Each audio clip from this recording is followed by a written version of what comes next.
It's the end of June 2024 and it's a beautiful day and our lawns are looking pretty reasonable. Not perfect, but good enough. And here's Boris. He's still out and able to run, having a snooze at the moment, but I'll send him out just to prove that he works okay. And down here we have a new mower, a second robot mower, a different type, which I'll be talking about later. So I'll send Boris out by starting him up. He had one problem, which actually wasn't the mower itself, but the charging station, which is just here. So Boris is just preparing to go out. I've given him a kick. He's loading the map, and he goes and does this lawn here and this lawn here, as he has been doing for the last, well, this is his 5th year. And here he goes.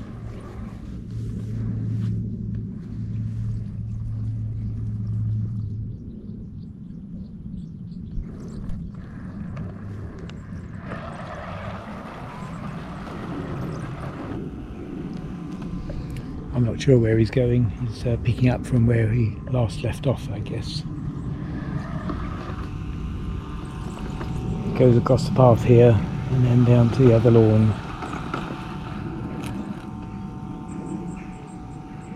Early this year we came back from a holiday and found that Boris was stuck in his charging station, this charging station here. And I did a bit of diagnosis and decided it was the charging station. It's quite easy because there's a little light here and the light wasn't on. Clearly there was something wrong. The power supply was okay down to the charging station. And then I took this back cover off here, which I think I can do. So inside this charging cover, which is why it's so dirty, there's a great big ant's nest, and it was totally full here. And whether it was the ants or whether it was just a coincidence, but the power supply there had broken. So with a bit of research, looked on eBay and I found a supplier for, well, this is the original, for replacing this one. It fits in just here. They were very good. It's a company in Nottingham, and they sent the replacement. It cost £170, something like that, quite expensive, but it was exactly the right one, quite easy to fit, a few screws, and Boris was up and running okay again, as he has been. And here he is, just working away down here.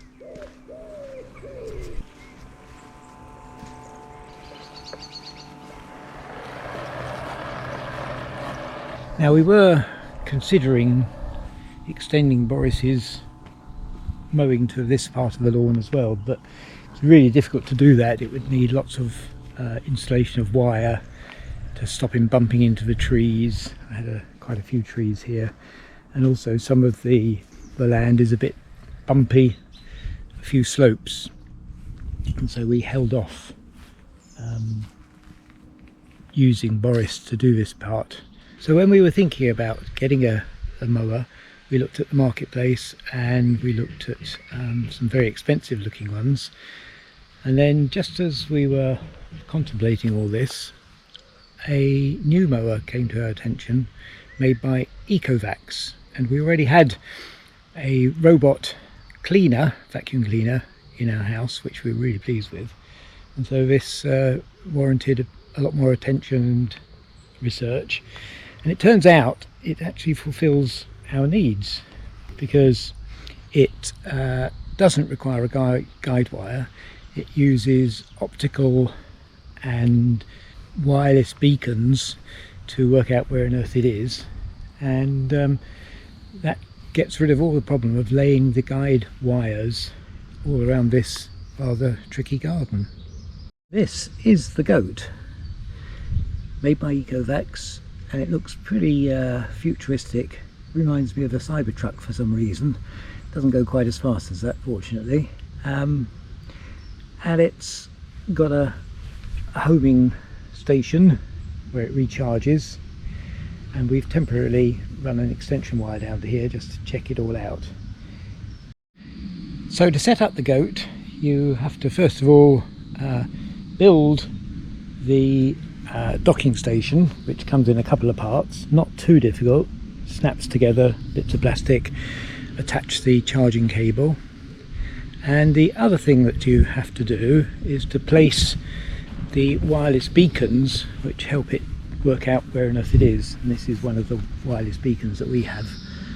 And for this rather complicated back garden, although it's not huge, it's got some obstacles. We've got 4 of these beacons. The default number is 2, so in the box you get 2 beacons, and you can buy as many as you like. They are relatively expensive. I think they're something like £90 each. There's the app, which comes on an iPhone and Android, and it's the same app that we use for our robot vacuum cleaner. So we're going to connect to the goat using Bluetooth mode, since we want to do the mapping, and we're going to wander around with it. And I'll just show you how that goes. So I'm going to press remapping, and we're going to remap it with the signal detecting, please wait. Detecting, please wait. Detection completed. So it detects the beacons first of all, and then it comes out of its station. Leaving the station. Please wait.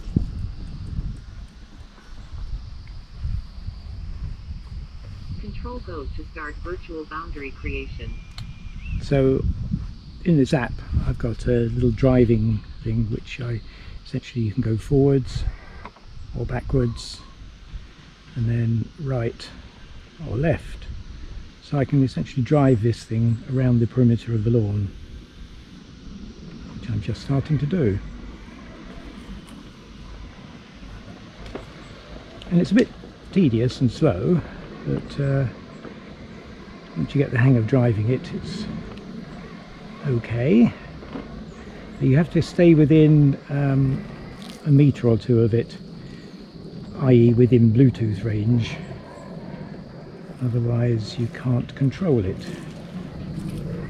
And showing the mower what the extent of the lawn is. So we're coming up to another one of our beacons, and just carrying on down the edge of this.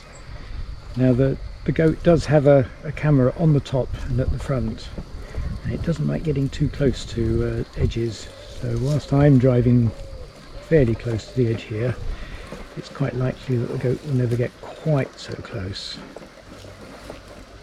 There's another of the beacons. We're meant to have them pretty upright. This one's leaning over a bit, but seems to work okay.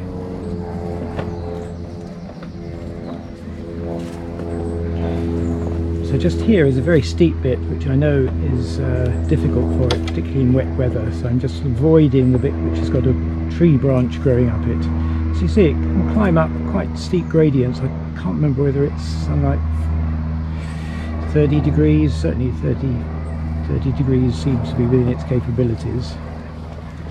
And we're going just around the edge now. So we're now coming back, and I'm avoiding this little area here and keeping wide of it so it doesn't get its wheels stuck down there. And then we'll just go along this edge.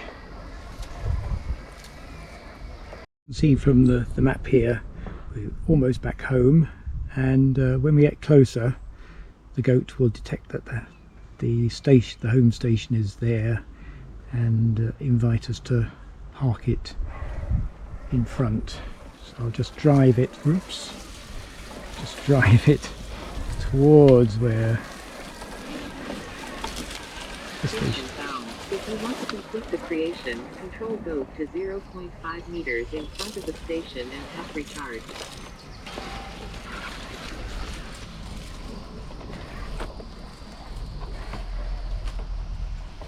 So I'm just going fairly close to the edge here, so I get as much mown as I can, and then I go to 1.5 meters in front of the station, turn it around so it's facing the station, and then it'll be happy to return home. You press the home button to make it go home, back to station.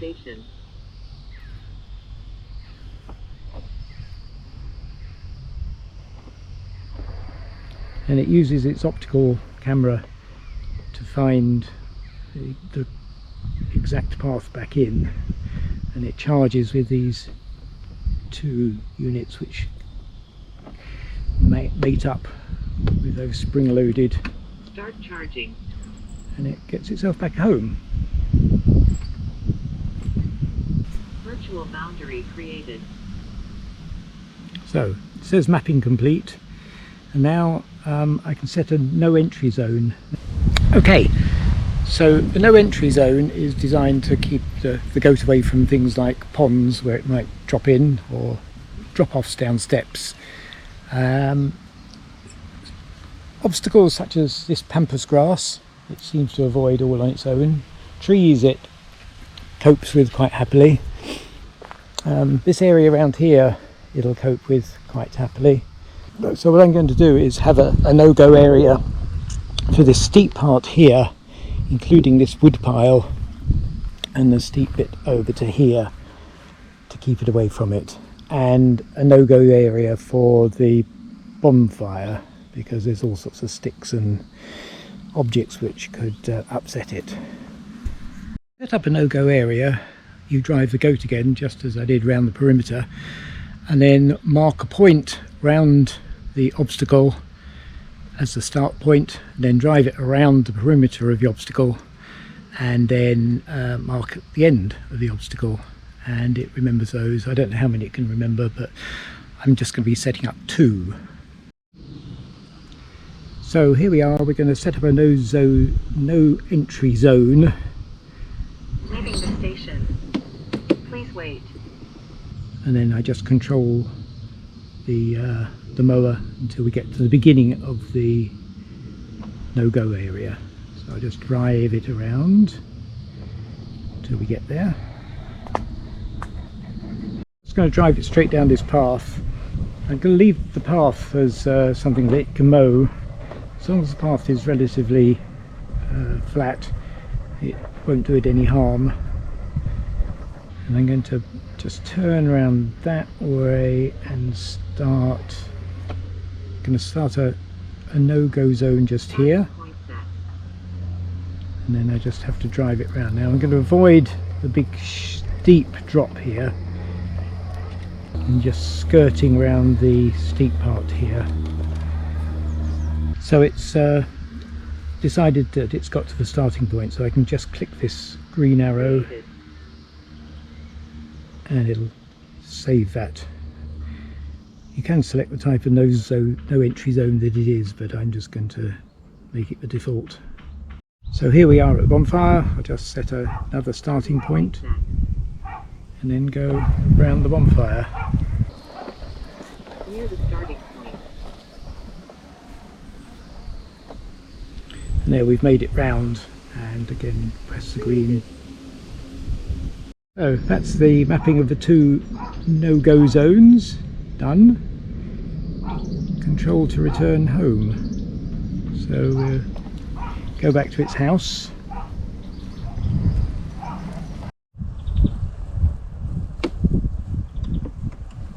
Start charging. And then the final stage of the setup is that it goes and wanders around the garden, checking it out, seeing where the obstacles are and spotting trees and all that sort of stuff. It seems to do it relatively randomly, but it has some kind of plan, I guess.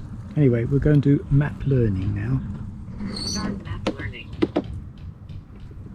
I'm really not at all sure what the plan is here, but it sort of wanders around, and in the end it seems happy enough. It's fun. Boris is back. and still working well. The lawn is actually looking pretty reasonable, isn't it? Nicely cut. That's the cut, apart from the bare patch. Well, the bare patch, it's got a manhole cover underneath it and hasn't got enough soil. Not enough soil, No. not enough water. And here's the goat. Now, the goat actually has got a name, and it's called Billy, named by our neighbours. When we were trying to think of a name, they thought Billy was really very good. Since we got a Boris, and we've now got a Billy Goat. Very clever. So he's going around kind of this portion and just wandering as far as he can up and down to begin with, noting that there's no trees in the way here.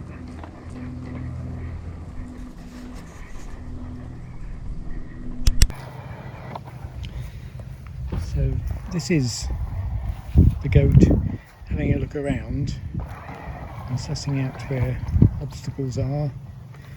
So it's having a look at this tree. So it does actually seem to have a look around properly, using the camera. That's this one here, which is a 360-degree camera. Besides, that's going to be an obstacle. So it'll wander around the garden doing this operation for probably about half an hour, something like that. We'll see. Finding out where everything is. Sometimes it gets very confused, like this point here kind of upsets it. It's a bit narrow for it, so it's sort of...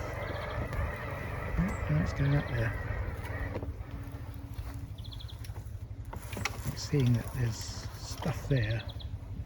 Probably won't like to look at it, so decided it wasn't a very nice place to go to.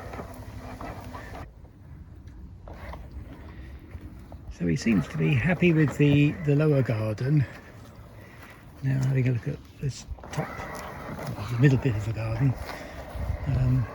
Part of the strategy seems to be finding a plan to deal with the steeper slopes. Seems to be. I don't really know.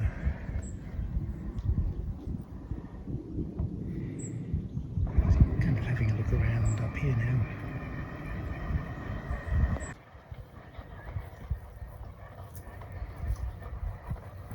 So this is about 30 minutes later, and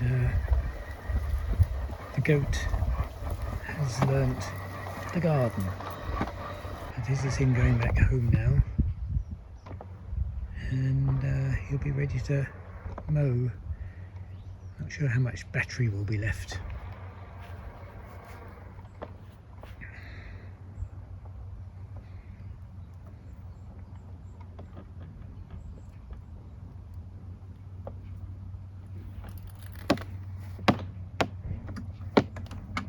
Start charging.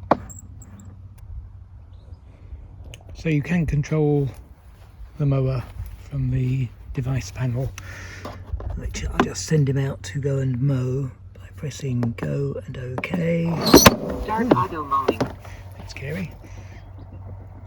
Doesn't give you much chance. Boris gives you a countdown, and so he's off mowing now. Blade disc running.